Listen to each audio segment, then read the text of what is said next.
everybody, this is Theresa from Phoenix Gate Crafts. So I'm a crafter and I have made my husband several gifts and he knows this. He does not know what they are, but he has gotten me one gift so far. I don't know what it is, but I'm pretty sure it has nothing to do with my favorite craft. Because I got the feeling, because he told me, that he doesn't know what to get me. And I realized that a lot of people don't know what to get crafty people. So this video is not for crafty people. This is for your loved ones who don't know what to get you for Christmas, since that's coming up in about a week.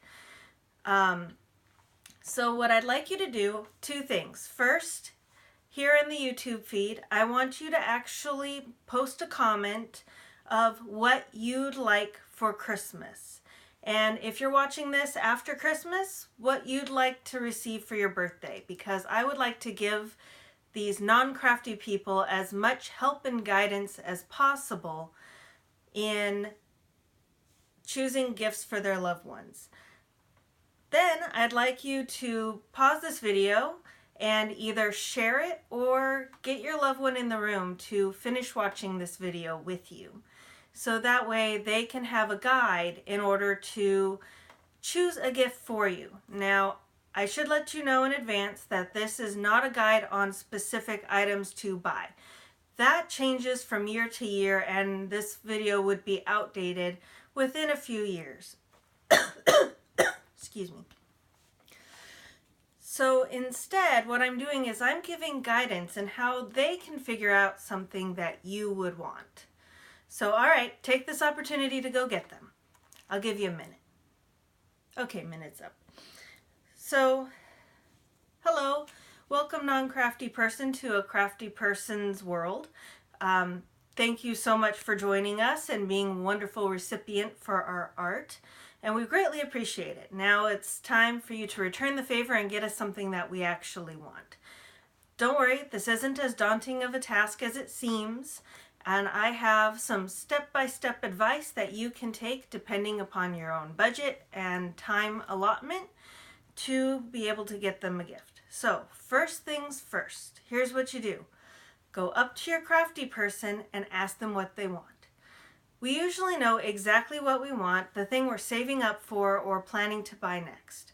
Go ahead and ask. I know it's not exciting or spectacular and they're not going to be surprised, but that's always a wonderful first step. And remember, the first thing does not have to be the only thing. It's just the thing that will make them happy, guaranteed. Now, there are several places to go to buy yarn. I know you don't know where any of them are except for where you've been dragged and told to hold stuff, but there are places where you can go to buy yarn. There's online and then there's actual physical stores. So I'll talk about online first. Now, since we're about a week away from Christmas, you probably don't have enough time to go online, buy something, and get it by Christmas.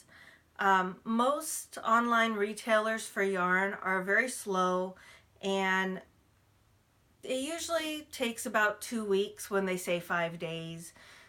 So just be aware of that. The only one that you can reliably trust is Amazon, because they have a remarkable distribution network.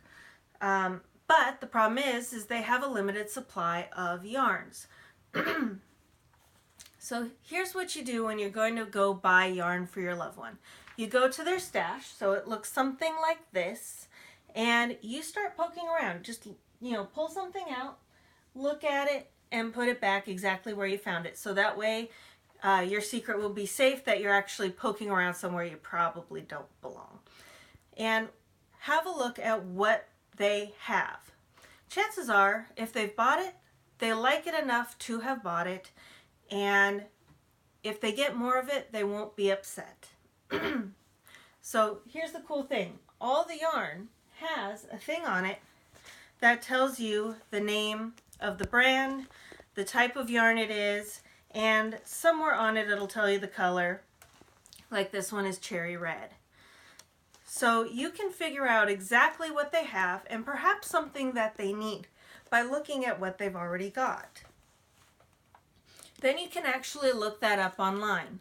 And the cool thing about Amazon is you type one in and you can wind up, you put it in your cart, and then they have other recommendations for something that other people who've liked this have bought. So that's a nice guidance system to use for buying for your crafty friend. You can also go on, and when you look at these, you'll notice that they have on the label the brands. A lot of brands have their own website. So like redheart.com has its own website, and you can purchase all their yarn there. They have Super Saver, which is their cheap rough stuff. They have With Love, which is the softer stuff. And they have like Marley Bird's Chic Sheep, which is wonderful for sock knitters. So you can kind of figure out based on the descriptions on what this yarn is good for, because 9 times out of 10 it tells you. Another one you should be aware of are Bernat brands and Caron brands. So this is Caron Simply Soft, and you'll see that it has a little Yarnspirations right here. That means that Yarnspiration is the parent company for this brand. So you want to go to yarnspirations.com, not Caron.com, because Yarnspirations is actually going to have it. Yarnspirations also owns Bernat and Patons, and you can find their entire lines. And the cool thing is, when you go online, you can find colors that you can't find in the store. So there's a little tip for you there. Sorry, all of a sudden my asthma started kicking up. Now let's see. Some other places you can go are knitcrate.com and yarncrush.com, Etsy, and expressionfiberarts.com. Now yarn comes in balls like this. It also comes in hanks, which looks something like this. Expressionfiberarts.com, for example, has very fancy hanks that have to be rewound. So that's something to be aware of when you're purchasing for your crafty friend. But don't worry, if they don't have a yarn winder, they can always figure out a way to fix that. Now, that's the online stuff. There's also in store. Now you've got big box stores, and those are things like Joann Fabrics, Hobby Lobby, Michaels, Walmart. Those are what's in my area. There's also a place called AC Moore I've never been to because I'm in California and I guess they're on the other side of the country. But there's a lot of big box stores, and those are wonderful places to get stuff like this. It's a little bit less expensive, perhaps a bit lower quality, but you can purchase a lot of it for a pretty decent price. They also, when you go into them, you'll notice that you'll be able to find the yarn pretty easily. And usually on one end or the other is an aisle where it's like partly yarn and then partly all this other stuff. Those are what we call notions. They are tools of the trade. And when you do that, you can purchase a whole bunch of interesting stuff. Now, these are just some examples. You don't have to buy these, but these are things that everybody finds handy. So you've got these gauge tools. They can have various names. Helps if I put them right side up. And basically, it's got all these holes so they can measure their crochet hooks and knitting needles. They could be round, they could be square like this. It doesn't really matter, but these are handy tools to have. You can also have stitch markers.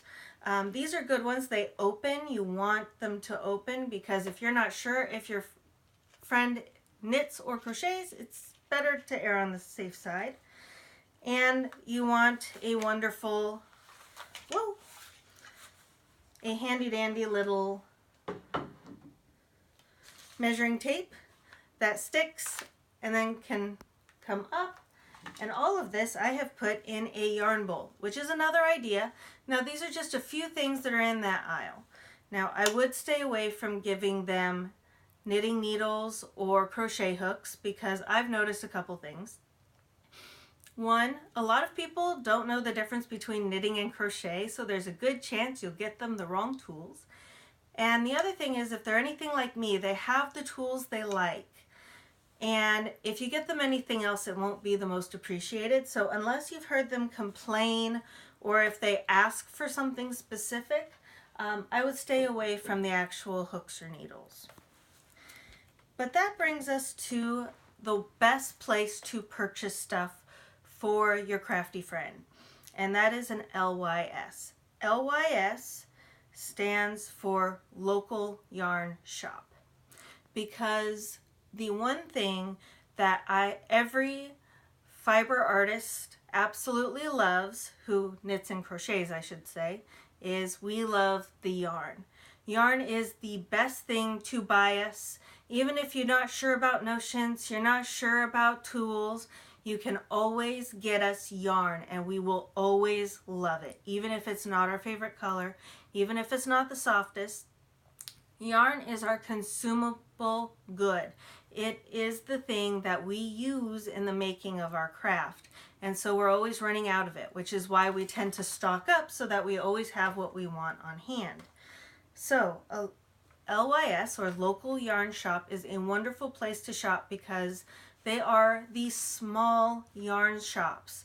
They tend to be small businesses owned and operated locally. They have high quality yarns and wonderful tools and accessories, and they are pretty much a guaranteed love item when you purchase something from there. And the best part about them is that they have somebody there who probably knows your wife, boyfriend, girlfriend, husband, whoever that you're purchasing for, because their number one selling point is their service. Now, things are expensive there, but that is oftentimes worth it, in my opinion at least. My husband may not agree. He's giving me a very concerned look, like, oh, now I know where all the money has gone. But if you get something from a local yarn shop, you're not only supporting your community, you're also getting your crafty person a very high quality ball of yarn. Now, for the actual formula for getting something for somebody, I recommend going to the shop. Now, if you're going to an LYS, I recommend going to one of the wonderful helpers and identifying the person you're buying for, because if it's a place they go to all the time, they are known, and that person can look them up in the computer, look at their past purchase history, and can actually recommend an item for you to purchase. And if you're getting them yarn, get two. One ball projects do exist, but they are not very substantial. They're small things like hats or gloves, but if you want something bigger than a scarf, you need two balls. Also, if you want to do a particularly large project, such as a blanket, you have two balls of one color, two balls of another color, two balls of a third color, and eventually you have enough material to actually make something of a huge size. So first step, find out something they like. So either go up to a salesperson and purchase it, and talk to them about it, or check out their stash and see what they have, because if they have it, they like it. Then go around and feel the yarn. When you're in the shop, go and touch it and feel it and look at the pretty colors. And through that, you'll be able to get a sense of what yarn looks like and feels like. You don't have to be an expert to choose something for your crafty person, because if you like it, chances are they'll like it too, because you are of a similar mind, believe it or not. You are friends.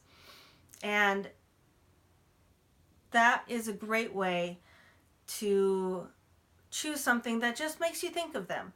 You know, so if they're a nice person and you know they like blue, oh, this one's soft and it's a very pretty blue color. This will be perfect for them. So something like that. Then, now that you've gotten two of those, go to the checkout and get them a gift card. The gift card can be $5, it can be $10, It doesn't matter. A gift card with yarn is the epitome of support in their craft. And don't forget, get a gift receipt, because on the off chance there was a mistake made, that way they can exchange it and get what they want. No harm, no foul. So I hope that helped you out. Share this video with somebody who you think could use it. And I hope you have a very Merry Christmas. Thank you so much. Bye.